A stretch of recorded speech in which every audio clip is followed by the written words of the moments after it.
Bom dia, meus amigos. Vamos para mais um Café com Pão Espiritual. E como de costume, vamos relembrar o capítulo anterior, que a gente estudou, foi sobre o umbral.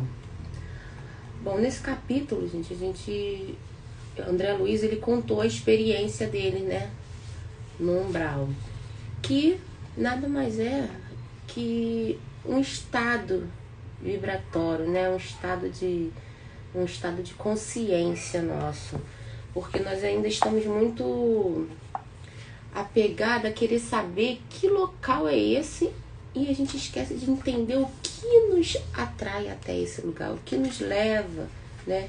Que atitude interna nos leva a esse lugar, né? O umbral é uma consequência do aproveitamento reencarnatório, né?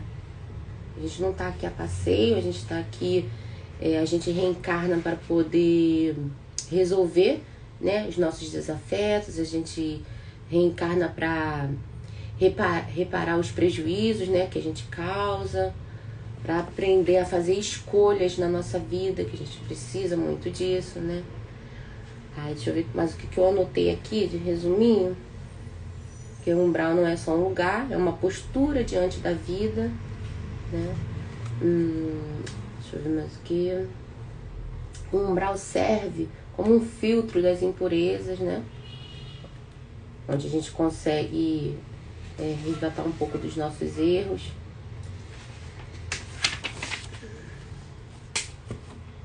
Tá. Também fala sobre a questão, né, da importância da força do pensamento, né? Que a gente ainda não entendeu que o nosso pensamento, ele é criador, né? Igual a gente fala, a palavra tem força, né? O pensamento, você tem um pensamento positivo, porque isso realmente importa, e é verdade. A gente vem estudando e vem vendo que realmente o pensamento, ele é criador, né? Ele é força criadora, né? O pensamento é um dos infinitos tipos de fluidos cósmicos. Então ele se materializa de verdade, sabe? E a gente fala, se materializa, a gente se remete a essa matéria aqui do plano físico. Mas, como eu já falei, nós, né, temos vários tipos de matéria, né? Dependendo de onde você tá e tudo mais. Então, o que a gente precisa entender que, dependendo da nossa postura diante da vida, vai ser nessa encarnação, né? A gente teve uma postura durante a vida passada, e vai ser nessa encarnação que a gente escolheu naquela vida para poder tá vivendo essa, né? Então isso tudo a gente tem que colocar na nossa mente e entender, né? Que a gente, por que eu fui pro umbral? Porque eu tô sendo punido? Não. A gente vai para onde a gente se afina, né? Semelhante atrai semelhante. Então vamos lá, hoje é o capítulo 13, fala no gabinete do ministro.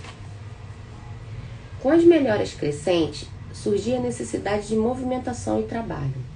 Decorrido tanto tempo esgotado nos anos difíceis de luta, volvia-me o interesse pelos afazeres que enchem o dia útil de um homem normal no mundo. André Luiz já estava né, se sentindo melhor, então ele já estava meio que entediado. Ele falou, não, eu preciso trabalhar. É igual a gente tá muito bem, fica de férias e tá tranquilo, mas chega uma hora que a gente fala, tô agoniado. De férias não, vamos dar um exemplo melhor, a gente adoeceu, né? Então a gente ficou um tempo doente, se recuperou e logo a gente fica agoniado de ficar ali parado e a gente quer voltar à vida normal. Trabalho, né, passeio, fazer alguma coisa. Assim já estava André Luiz. E contestava que havia perdido excelentes oportunidades na terra, que muitas falhas me assinalaram o caminho. Agora, porém, recordava os 15 anos de clínica, sentindo um certo vazio no coração. Identificava a mim mesmo como um vigoroso agricultor em pleno campo, de mãos atadas e impossibilitado de atacar o trabalho. Cercado de enfermos, não podia aproximar-me, como noutros tempos, reunindo em mim um amigo, um médico, um pesquisador. André Luiz aqui, ele já se caracteriza, né? Ele fala, agora, nesse momento que ele estava ali no umbral, no umbral, ali no plano, que o nosso lar, gente, como eu já falei, está no umbral. Ele, como ele estava se sentindo bem, estava vendo tanta gente ali doente, precisando de ajuda, começou a relembrar, né, dos 15 anos dele lá, de médico, de amigo, de pesquisador, e ele não podia fazer nada. E como ele falou que ele estava igual um agricultor, em pleno campo, mas de mãos atadas, né, sem poder fazer nada. Ouvindo os gemidos incessantes nos apartamentos contíguos, não me era lícita nem mesmo a função de enfermeiro e colaborador nos casos de socorro urgente. Claro que não me faltava o desejo, ou seja, André Luiz queria fazer, mas não tinha como, né? Minha posição ali, contudo, era assaz humilde para me atrever. Os médicos espirituais eram detentores de técnica diferente. No planeta, sabia que meu direito de intervir começava nos livros conhecidos e nos títulos conquistados, mas naquele ambiente novo, a medicina começava no coração, exteriorizando-se em amor e cuidado fraternal. Ou seja, né, não era só a parte técnica, não basta só os médicos lá no nosso lar, não bastava só um estudo, saber como que é, como o André Luiz está falando aqui. Não bastou só os livros nem os diplomas, porque não era só técnico, começava no sentimento, no equilíbrio das emoções, no amor, né? O exercício da medicina no nosso lar começava no amor, né? Da fraternidade, no equilíbrio das emoções, porque até para você ajudar você tem que estar equilibrado emocionalmente, né? Exteriorizando-se em amor e cuidado fraternal. Olha isso, gente. Qualquer enfermeiro, dos mais simples em nosso lar, tinha conhecimentos e possibilidades muito superiores à minha ciência. Inexequível, portanto, qualquer tentativa do trabalho espontâneo por constituir, a meu ver, invasão da seara alheia, né? Então, André Luiz aqui, ele reconheceu que por mais que ele tivesse estudado aqui na Terra, tivesse vários títulos, né, e tudo mais, lá o trabalho deles era diferente, né? Era um trabalho envolvido com muito amor, muita fraternidade, né? Muito equilíbrio emocional para que você puder tá tranquilo, né? Tá com um sentimento calmo para poder ajudar. Qualquer enfermeiro mais simples do nosso lar tinha conhecimento e possibilidade de conhecimento e possibilidade muito superiores à minha ciência. Inexequível, portanto, qualquer tentativa do trabalho espontâneo por constituir, a meu ver, invasão de seara alheia. No apuro de tais dificuldades, Lísias era o amigo indicado às minhas confidências de irmão. Né? Lísias sempre ali do lado de André Luiz, né, gente? Ajudando, auxiliando, informando. Interpelado, esclareceu. Aí Lísias respondeu para ele: por que não pedir socorro a Clarencio? Atendê-lo-á por certo. Peça-lhe conselhos. Ele pergunta sempre por sua pessoa e tudo fará a seu favor. Animou-me grande esperança. Consultaria o ministro do auxílio. Né? Lísias aconselhou, né? Por que você não fala lá com o Clarencio, cara, dessa sua vontade de querer ajudar, de querer trabalhar? Né? Ele está sempre perguntando por você. De certo, ele vai te ajudar. Então, André Luiz ficou muito animado com isso. Ele falou: não, vou falar com ele, né? De repente, já começa a trabalhar. Iniciando, contudo, as providências, fui informado que o generoso benfeitor somente poderia atender na manhã seguinte no gabinete particular. Olha que interessante, né? A gente vê a organização, a disciplina, né? A hierarquia no plano espiritual. Não é assim, eu quero falar com ele, ele é meu amigo, eu vou lá e pô. Não, tem dia. Ele era muito atarefado, ele era um dos ministros do auxílio, né? Esperei ansioso o momento oportuno. No dia imediato, muito cedo, procurei o local indicado, qual não foi, porém, minha surpresa, vendo que 3 pessoas lá estavam aguardando Clarencio, em identidade de circunstância. O delicado ministro do auxílio chegara muito antes de nós e atendia a assuntos mais importantes que a recepção de visitas e de solicitações. Ou seja, ele estava ocupado, né? E isso é uma lição pra gente. Agora você vê. O ministro, né? Ministro do auxílio, ele já estava lá muito antes do horário marcado, trabalhando, ocupado, né? Terminado o serviço urgente, começou a chamar-nos de 2 a 2. Impressionou-me tal processo de audiência. Soube, porém, mais tarde, que ele aproveitava esse método para que os pareceres fornecidos a qualquer um interessado servissem igualmente a outro, assim atendendo à necessidade de ordem geral, ganhando tempo e proveito. Nesse trecho aqui a gente percebe o seguinte: por que Clarence começava a chamar de 2 em 2? Né? A gente fala, mas por quê? Como não tinha uma como é que eu vou falar? Mas, gente, como fala assim, só eu e você, um momento ali particular, íntimo, né? Vou ter que expor o meu problema, todo mundo vai ter que saber. Não era uma coisa particular. Ele chamava de 2 em 2. A gente esquece por quê que Clarence fazia isso. Porque, gente, lá a gente percebe que não existe preferência, não existe indicação, não existe, esse é meu amigo, a regra é regra para todo mundo, sabe? Lá não tem esse negócio, o André Luiz era tutelado de Clarence, então a regra aqui é essa, mas como é ele, eu vou abrir uma exceção. Não existe, sabe? Que é para um, é para outro, serve para todo mundo. Então, por isso ele chamava de 2 em 2, porque o conselho, a lição, a instrução que era para um, era para outro, independente de quem fosse esse outro, né? Muito, muito legal isso. Aqui, infelizmente, é diferente, né? No plano físico, a gente ainda age muito com a emoção, com o coração. E lá ele age com os dois. É um equilíbrio. Lá existe muito equilíbrio. E também uma coisa interessante que ele fala aqui, ó. Igualmente, ganhando tempo e proveito. Gente, os espíritos superiores, eles sabem aproveitar o tempo, sabe? Ele não perde tempo à toa. Então, eles são muito organizados, tá? E assim, um aprendia com o outro, né? Nesse método de chamar de 2 em 2. Decorrido alguns minutos, chegou minha vez. Penetrei no gabinete em companhia de uma senhora idosa, que seria ouvida em primeiro lugar por ordem de precedência. O ministro recebeu-nos cordial, deixando-nos à vontade para discorrer. Então, né? Nobre Clarence, começou a companheira desconhecida, né? A senhora começou a conversar com Clarence. E André Luiz ali, né, como um pesquisador, como curioso, estava ali prestando atenção. Venho pedir seus bons ofícios a favor de meus 2 filhos. Já não tolero tantas saudades e estou informada que ambos vivem exaustos e sobrecarregados de infortúnios no ambiente terrestre. Reconheço que os desígnios do Pai são justos e amorosos. No entanto, sou mãe. Não consigo subtrair-me ao peso da angústia. E a pobre criatura se desfez ali mesmo em copioso pranto. Gente, olha só, presta atenção. A senhora, ela entrou, né? E ela começou a chorar, falando que os filhos delas estavam passando por dificuldades, né? Por provações aqui na Terra, e ela não aguentava mais. Então, o que ela queria que Clarence autorizasse ela a ir para lá, vir aqui no plano físico ajudar os filhos dela. É isso que ela queria, né? E aí, ao mesmo tempo, ela fala, estou informada que ambos vivem exaustos e sobrecarregados de infortúnios no ambiente terrestre.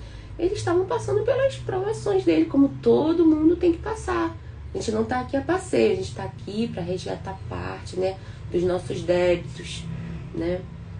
E mas no final dela achar que os filhos dela estavam sendo injustiçados, né, que estava acontecendo alguma coisa de errado, que estão, né, sobrecarregados, ela fala, eu sei que Deus é justo e tal, né?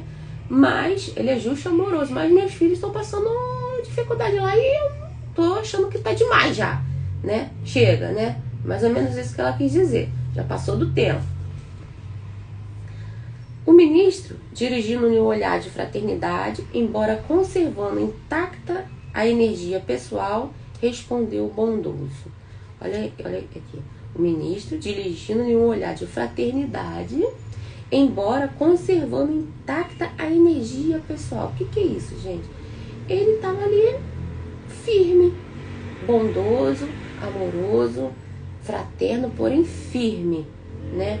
Ele não estava ali julgando, ele não estava condenando, né? Mas ele estava ali com muito respeito, né? Para poder corrigir. Mas se a irmã, aí Clarence responde, né? Bondoso. Mas se a irmã reconhece que os desígnios do Pai são justos e santos, o que me cabe a fazer? Né? Ele chamou a senhora à reflexão.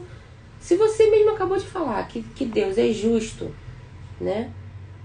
Por quê? O que a senhora está querendo que eu faça se ele é justo? Se está acontecendo o que está acontecendo com seus filhos, é pela justiça de Deus. Alguma coisa, né?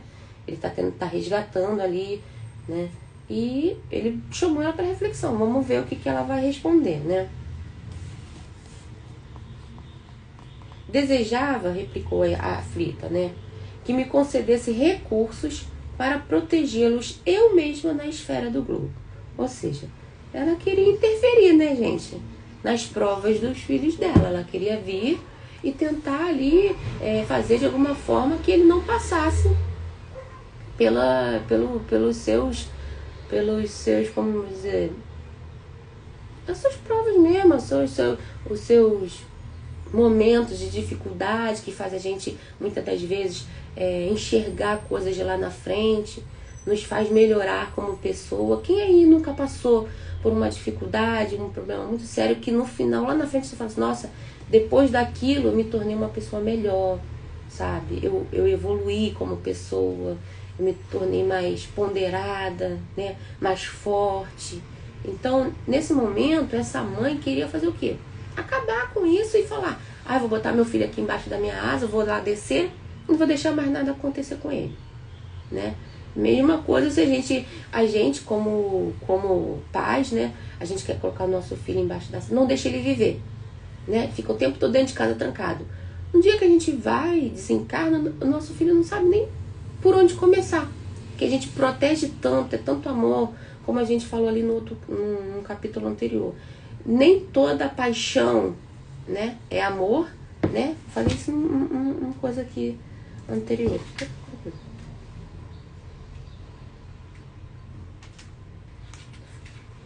Eu acho que é rápido aqui, mas acho que eu não vou achar. Não achei, senão eu ia falar, né? Nem todo excesso, né, de paixão quer dizer amor, né? Porque às vezes o amor demais já é uma doença, já faz mal àquela outra pessoa, né? Uns pais que ama demais e quer proteger, não deixa o filho viver, lá na frente esse filho sofre, porque foi em excesso, não conseguiu amadurecer da forma normal, né? Então aqui ela queria interferir na vida dos filhos, né? E Clarencio, gente, ele o tempo todo, como ele falou, fraterno e amoroso, porque ele foi enérgico. Pra gente ser enérgico, né, pra gente falar o que tem que ser, do jeito, da maneira correta, a gente não precisa perder o amor, a gente não precisa perder o respeito, o carinho pela pessoa. Assim Clarencio fez.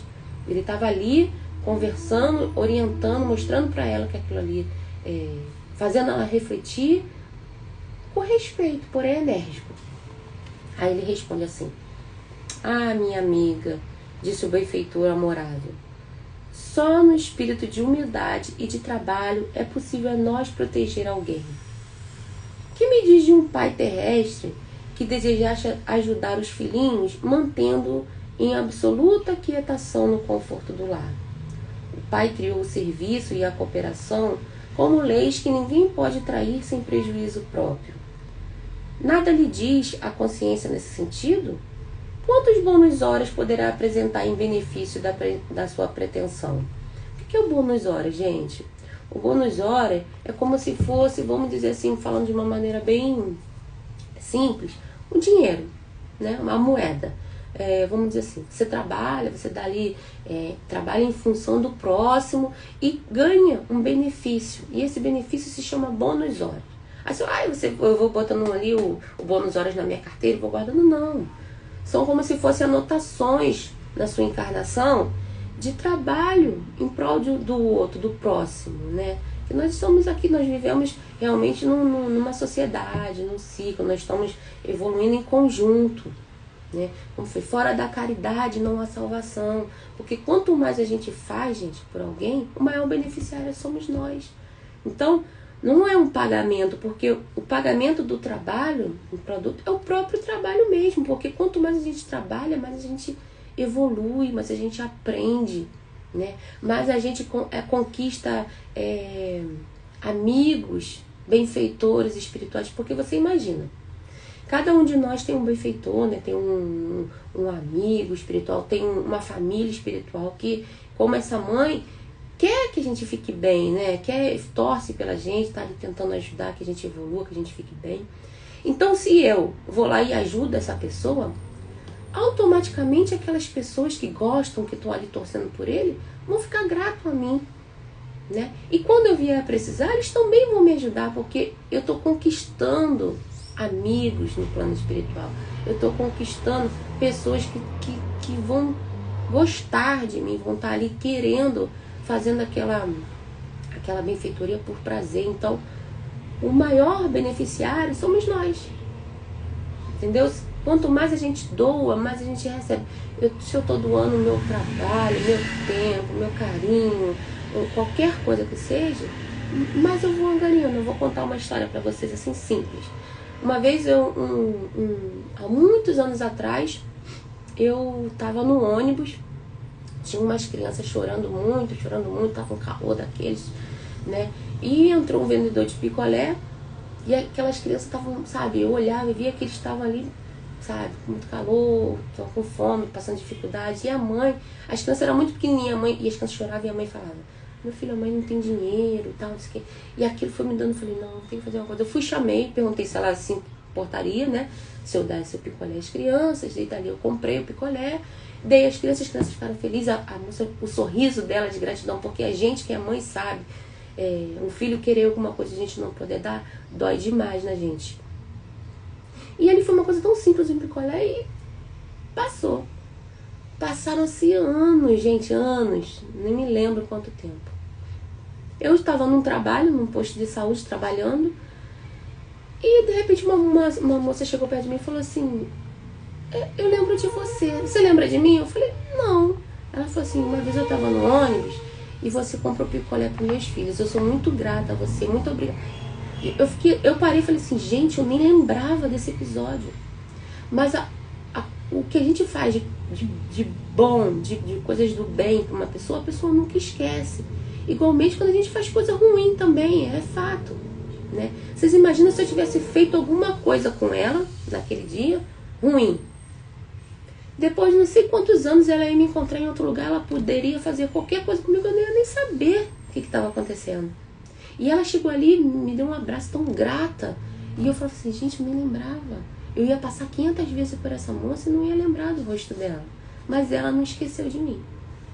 Aí a gente desencarna, né? Eu desencarnei. E lá eu tô lá chorando, precisando de ajuda, né? Precisando de uma oração. Será que de repente ela não seria um espírito amigo que eu conquistei aqui com uma simples atitude? Seria ela a fazer uma prece, a lembrar com gratidão de mim, a emanar um pensamento bom para mim, né? E aquilo ali seria uma ajuda, um auxílio enorme. Ou se alguém chegasse lá no plano espiritual e falasse, gente, eu tô com uma pessoa ali, tá precisando muito de oração, de ajuda, a gente tem que ir lá tentar resgatar ela, que ela tá lá. Ela ia falar, aquela ali, eu conheço, há muito tempo atrás, mas eu vou me voluntariar que eu vou lá ajudar. Então, essa é a importância, sabe? Como ele falou aqui, do bônus hora, do trabalho em prol de alguém, sabe? Seja ele qual for, seja um pensamento, sabe? Seja um sorriso, uma orientação, um ouvido para escutar, sabe? Existem muitas formas da gente conquistar, né? Da gente ter esse trabalho, que a gente fala aqui que é um trabalho em prol do outro, como ele está falando aqui. Então, o ministro, ele perguntou a ela quanto bônus horas ela poderia apresentar em benefício, né? Porque lá é assim, a gente trabalha pra gente mesmo, pra gente evoluir. E o bônus horas é um bônus mesmo, né? É uma gratificação. Então quando a gente quer pedir alguma coisa, a gente fala assim, olha, eu trabalho tanto em prol dos meus amigos aqui, eu queria muito pedir isso, você, olha quanto eu me dedico, né? Olha aqui, né? O quanto eu tenho de trabalho, né? Em prol do outro. A interpelada respondeu hesitante, né? A senhora respondeu, eu tenho 304 bônus horas. Será que é muito? Será que é pouco, gente? Ela tem 304 bônus horas. O que vocês acham? Vamos ver aqui, né, na continuação como é que é. Aí o ministro respondeu, é de lamentar, elucidou Clarencio, sorrindo, né? Pois aqui se hospeda há mais de 6 anos e apenas deu à colônia até hoje 304 horas de trabalho. Entretanto, logo que se restabeleceu das lutas sofridas em região inferior, ofereci-lhe atividade louvável na turma de vigilância no Ministério da Comunicação. Ou seja, né, gente, assim que ela saiu daquele problema dela das regiões inferiores, né, das lutas de sofrimento, a primeira coisa que Clarencio fez foi dar oportunidade a ela de trabalho. E ele falou aqui que ela ficou o quê? Mais de 6 anos. Ela está mais de 6 anos no nosso lar. E ela tem 304 bônus horas. Ou seja, é pouquíssimo. É pouquíssimo. Vamos fazer uma conta assim rápida, gente. Se ela trabalhasse um dia, ou 1 hora, gente, durante 6 anos, 1 hora, durante 6 anos, que ela ia ter 2.190 bônus horas. 304 é muito pouco, né, gente? Olha isso. 1 hora. Se ela tirasse 1 horinha por dia para fazer alguma coisa, para fazer um trabalho, seja ele qual for, porque o Clarencio ali, quando ela ficou boa, ele logo ofereceu o trabalho, porque ele sabe que é através do trabalho que a gente vai evoluir, que a gente vai se melhorar. E ela só tem 304. O que ela ficou fazendo, gente? Ou seja, a maior parte do tempo dela, ela ficou ociosa, sem fazer nada. Sem fazer nada. Ficou lá, fazendo nada. Porque o que é 1 hora de trabalho, gente? O que é? Ela teria 2.190. Outra coisa ali, se ela trabalhasse 6 horas, vamos lá, só de segunda a sexta, final de semana ela ia folgar. Trabalha 6 horas, começasse 8. 7, 8, 9, 10, 11, 12, 1 hora. 1 hora da tarde ela ia parar de trabalhar, ela ia almoçar, ela ia descansar, ela ia fazer o que ela quisesse.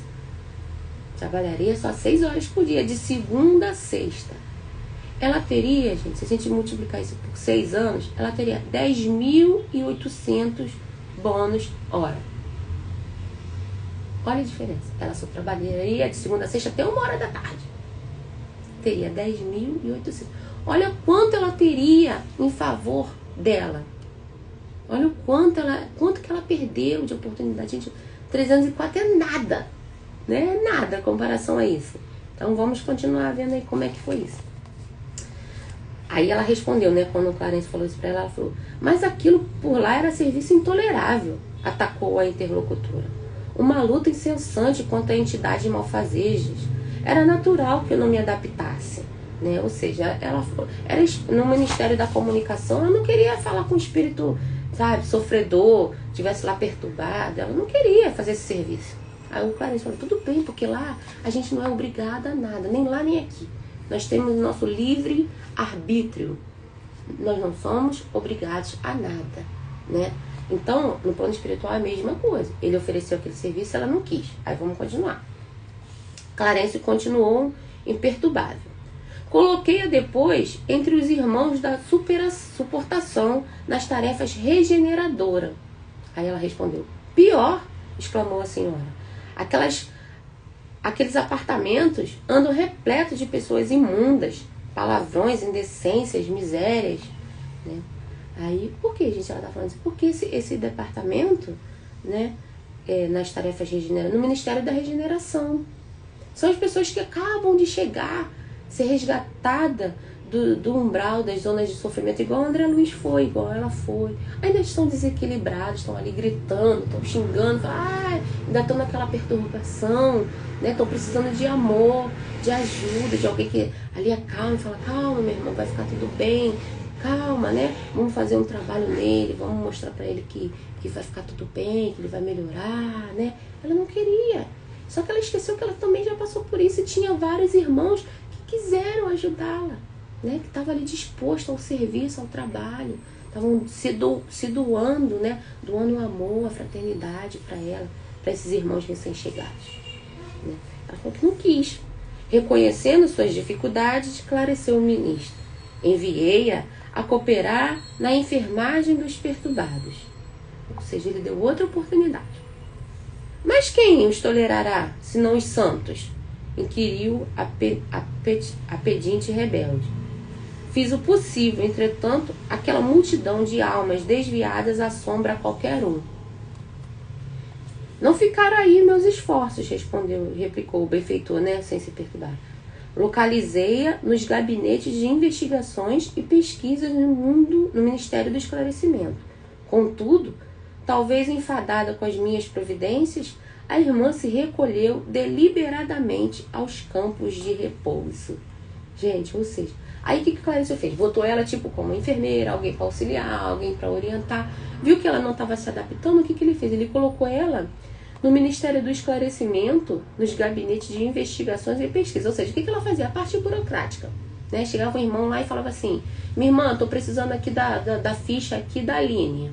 Quero ver aqui, que eu quero ver as anotações, precisando. Ela tinha que ir lá, né, procurar a ficha da Aline, né, minha ficha, entregar para ele, falar, ó, esse era o trabalho dela.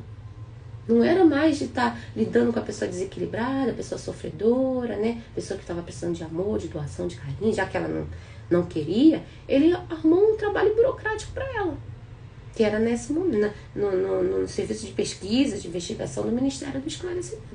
E ela não quis também, como ele falou aqui, ó. Enfadada com as minhas providências, a irmã se recolheu deliberadamente aos campos de repouso. Porque lá tem os campos de repouso, né? É onde a pessoa fica ali, né, descansando. Ela se recolheu, ela saiu do trabalho e falou, eu vou descansar, vou repousar. E ficou ali, gente, anos, o dia inteiro sem fazer nada. Foi isso que ela fez. E ela chegou ali querendo ajuda, né? Querendo ajudar os filhos encarnados. Qual o mérito? O que ela poderia mostrar? O que ela aprendeu? Ela não aprendeu nada. Se ela não estava conseguindo se doar aos irmãos que estavam ali chegando, como ela vai doar aqui na Terra? Como ela vai aprender a ter esse equilíbrio, essa serenidade para chegar aqui, perto de um filho, ver ele sofrer, porque a gente é mãe, a gente é pai, e não se desequilibrar, né, emocionalmente? Porque quando há o desequilíbrio, né, tudo desanda. Né? Que você vê que o tempo todo eles falam ali, ó, né, do equilíbrio de sentimentos, como a André Luiz falou que os médicos, os enfermeiros têm uma técnica totalmente diferente, né? Como que ela ia fazer se ela não aprendeu nada? Porque só através do trabalho ela iria aprender, né? Então vamos continuar. Ela respondeu, né? Quando ele falou isso, ela falou: era também impossível continuar ali, disse a impertinente. Só encontrei experiências exaustivas e fluidos estranhos, chefes ásperos. Olha isso, chefes ásperos. Impossível, né? Que lá não tinha. Ela que não estava se adaptando.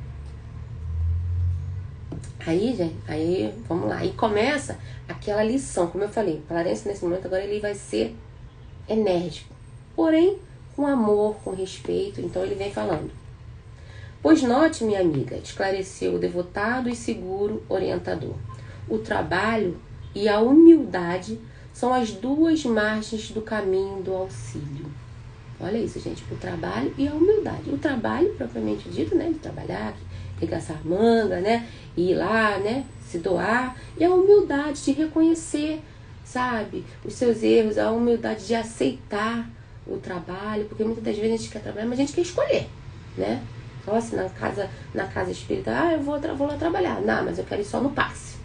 Vou lá e vou dar o passe e vou me embora. Gente, a gente não tem que escolher o trabalho. A gente trabalha mediunicamente desde lavar o banheiro ao passe, ao tratamento espiritual, sabe? Desde fazer uma faxina, porque isso também é trabalho, sabe? A gente tem que ser humilde, a gente não tem que escolher, a gente tem que trabalhar. E ele vem falando, ó. Gente, essa questão do trabalho, da humildade, é lei divina, gente. Não tem como a gente evoluir sem trabalho. E tá até no prefácio do livro Paulo Estevam, fala sobre isso. Então ele continua, né? O trabalho e a humildade são as duas margens do caminho do auxílio. Para ajudarmos alguém, precisamos de irmãos que se façam cooperadores, amigos, protetores e servos nossos. Não fala servos nossos, gente, né? Ai, meu serviço não. É servos de serviço mesmo, de ir lá servir, de trabalhar. Então ele fala, pra gente poder ajudar alguém, a gente precisa de amigos, de cooperadores, de pessoas que falam assim, não, eu vou me voluntariar. Igual eu falei quando eu dei um exemplo dessa pessoa que me reconheceu, ela tá escutando ali, o pessoal fala, pô, a gente precisa de uma equipe para ajudar a Aline. né? E ela falou, eu sou uma serva, eu vou me candidatar a esse serviço, sabe? Então é isso que ele está falando aqui. Pra gente ajudar alguém, a gente sozinha a gente não consegue. Gente, nada na vida a gente vai conseguir sozinho. A gente tá aqui, a gente sempre precisa um do outro. Aí ele vem falando, né? Antes de amparar os que amamos, é indispensável estabelecer correntes de simpatia. Sem a cooperação, é impossível atender com eficiência. Sabe? Sozinho não dá. Igual no Ministério do Auxílio. São 12 ministros. Sozinho não dá. Vocês estão entendendo? Precisa de amigos, precisa de colaboradores. Por isso que nós temos que conquistar, sabe? Construir amizades. A gente precisa, sabe? De construir gratidão pelas pessoas. Como eu falei, o maior beneficiário somos nós, sabe? Quanto mais a gente doa, mais doadores vão ter a nosso favor, sabe? Então, é o que ele fala aqui, ó. Sem a cooperação, né, é impossível atender com eficiência. O camponês que cultiva a terra alcança a gratidão dos que saboreiam os frutos. O operário que entende os chefes exigentes, executando-lhes as determinações, representa o sustentáculo do lar em que o Senhor o colocou. Presta bastante atenção, gente, olha só. Os operários que entendem os chefes exigentes, porque muitas das vezes no nosso dia a dia, né, a gente encontra no trabalho um chefe que a gente fala, nossa, mas esse chefe ele ali, ó, ele exige que a gente seja pontual, ele quer que as coisas fiquem perfeitamente, e a gente fica de saco cheio, faz as coisas mal feitas, já quer sair desse emprego e ir para outro, né? Não vou aturar isso, né? Começa a faltar, fala mal. Olha a lição que Clarencio dá pra gente. A gente precisa aprender isso, ele fala. O operário que entende os chefes exigentes, executando-lhes as determinações, ou seja, fazendo tudo certinho, representa o sustentáculo do lar em que o Senhor o colocou. Representa o pai de família que sustenta, que ele sabe que ele tem que fazer aquilo direitinho, o chefe dele é exigente, mas está dando o pão de cada dia para a família dele, para o filho dele. Então, se ele executa aquilo ali, mesmo que, poxa, cansado, achando que aquilo ali, sabe? Mas executa da maneira correta, abençoando aquele trabalho dele, né? Olha a lição que ele está dando pra gente. O servidor que obedece construindo, conquista os superiores, companheiros interessados no serviço. Muitas das vezes, aquela pessoa está ali trabalhando, né? Ele conquista a gratidão, a amizade dos amigos, né? Do chefe. Por mais que a gente não vai encontrar um trabalho que seja perfeito, que a gente não... eu não me estresso. Sempre vai ter alguma coisa. Mas a gente tem que ter essa humildade. Como ele falou aqui, ó, o trabalho e a humildade são as duas margens do caminho do auxílio. Então, gente, sem trabalho e sem humildade, a gente não consegue chegar a lugar nenhum. Entendeu? Então, a gente precisa ser humilde para entender que o nosso chefe, ele está exigindo a nossa pontualidade, o nosso chefe tá exigindo que a gente trabalhe melhor, sabe? Está exigindo que a gente execute aquela tarefa com perfeição. E a gente fala, meu chefe é chato, sabe? Pô, ele fica reclamando, eu fiz aqui, ele falou que tá ruim, que eu tenho que fazer melhor. A gente precisa ser humilde e reconhecer porque ele está nos dando a oportunidade do trabalho. Sabe, a gente tem que ser humilde para reconhecer que ele está dando a oportunidade de a gente levar o pão de cada dia para nossa família. Então, o Clarencio aqui, ele está dando uma lição para a gente precisa aprender isso. E nenhum administrador intermediário poderá ser útil aos que ama se não souber servir e obedecer nobremente. Ou seja, como eu vou ser útil para minha família, como eu vou fazer as benfeitorias para uma estrutura familiar, se eu não souber servir e obedecer.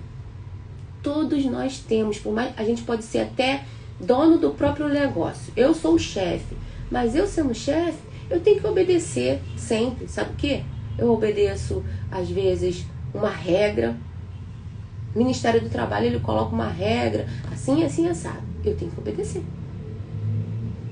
sindicato deu feriado e não pode abrir a loja. Eu tenho que obedecer, não tenho que obedecer? Tenho que obedecer.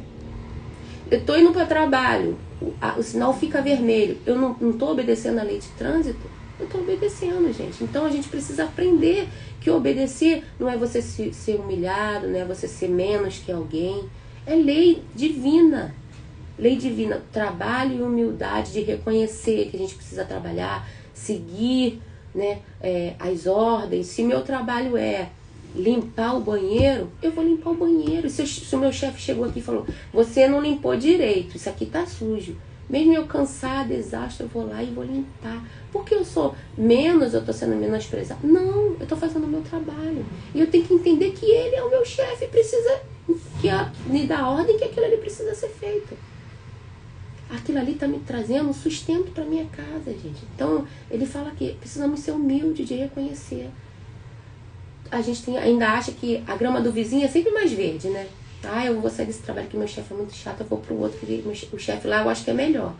Mas ele vai exigir outras coisas, vai ser chato em outras coisas, vai solicitar o serviço de outra maneira. Uma hora você vai ficar realmente também... É normal a gente ficar chateado, a gente achar que está sendo injustiçado. É normal. Mas a gente precisa colocar na nossa cabeça que Deus está dando o pão de cada dia pra gente. Está dando a oportunidade. Quantos aí dariam tudo para ter um trabalho, seja ele qual for, para poder levar o sustento para sua casa, para o seu lar, para poder ser a fortaleza dos que amam, como ele fala aqui, né? Então, nenhum administrador intermediário poderá ser útil aos que ama se não souber servir e obedecer nobremente. Fira-se o coração, experimente-se a dificuldade, mas que saiba cada qual que o serviço útil pertence, acima de tudo, ao doador universal. Ou seja, gente, é Deus. Pertence a Deus. Todo trabalho útil foi Deus que criou, pertence a Deus, gente. Então, por mais que fira o nosso coração, que a gente experimente dificuldade, porque, como eu falei, nós estamos aqui para resgatar, para reparar erros, né, para se reconciliar. Às vezes um chefe nosso, né, um amigo de trabalho, é uma pessoa que fala assim, nossa, eu não consigo, não tolero só o jeito dele falar comigo. A gente precisa aprender a conviver com isso, porque nós vamos estar convivendo com milhares de pessoas que vão falar coisas que às vezes a gente não vai gostar, que a gente vai ficar chateado, que vai nos magoar. A gente precisa aprender a lidar com isso, principalmente no nosso trabalho, principalmente porque o trabalho útil é bênção de Deus, está nos dando o pão de cada dia, está nos dando uma maneira de conduzir, de alimentar, né, de estruturar a nossa família. Então ele vem falando, o trabalho útil pertence acima de tudo ao doador universal, a Deus. Depois de pequena pausa, continuou. Que fará, pois, na terra se não aprendeu ainda a suportar coisa alguma? Ele fala, o que você quer fazer lá, né, com seus filhos lá na terra se você não aprendeu a suportar nada, você não aprendeu a se doar, a respeitar, né? Não duvido da sua dedicação aos filhos queridos, mas importa notar que haveria de comparecer por lá como mãe paralítica, incapaz de prestar socorro justo. Ou seja, ele entende, né, que é justo, que é justificativa dela de ser uma mãe, né, do carinho, do amor de uma mãe. Ele entende, sim, como mãe, eu entendo o seu apreço, a sua preocupação, a sua vontade de querer ir lá na terra e ajudar seus filhos. Mas se você fosse, você seria como uma mãe paralítica. Você ia poder chegar lá e ia falar, gente, eu não sei o que fazer para ajudar, não vou conseguir ajudar eles, porque você não aprendeu com o trabalho. Você não se doou, você não trabalhou, porque só através do trabalho e da humildade você vai conquistar. Você vai aprender como ajudar, você vai aprender como se conduzir, aprender a ter equilíbrio emocional, né? Do contrário disso, ele só iria prejudicar os filhos, né? Porque você imagina, é igual a mesma coisa. Quando alguém tá chorando, tá aquele momento que a gente passa mais dificuldade, tá todo mundo chorando. Sempre tem um que fala, gente, calma, eu tenho que manter o equilíbrio, porque senão vai tudo desandar, né? A família toda tá chorando. Aí o pai ou a mãe fala assim, não, calma aí, chorei, você calma as lágrimas. Fala, não, eu não posso me desequilibrar, eu tenho que ajudar aqui as pessoas a voltar no prumo. Então a gente precisa ter esse equilíbrio, aprender a ter essa serenidade.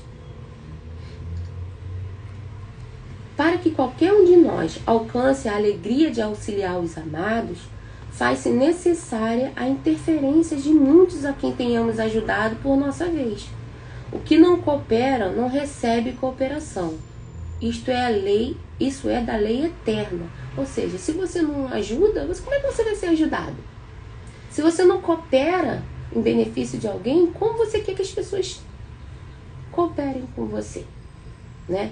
Às vezes acontece, né? A gente fala assim, tem um amigo teu ali precisando, né? Um amigo, vamos ser, quando a gente tá falando de negócio de trabalho, vamos falar no trabalho. Teu amigo tá ali do lado, falta só ele terminar ali, vamos supor, de guardar as canetas na caixa. Todo mundo já acabou, já saindo pra fechar. Aí tu olha assim, só ele lá, tadinho, enrolado.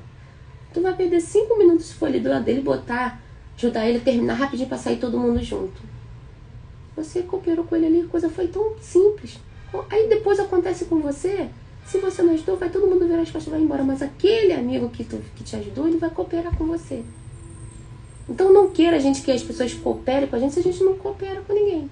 Então é simples assim, né? Os que não cooperam não recebem cooperação.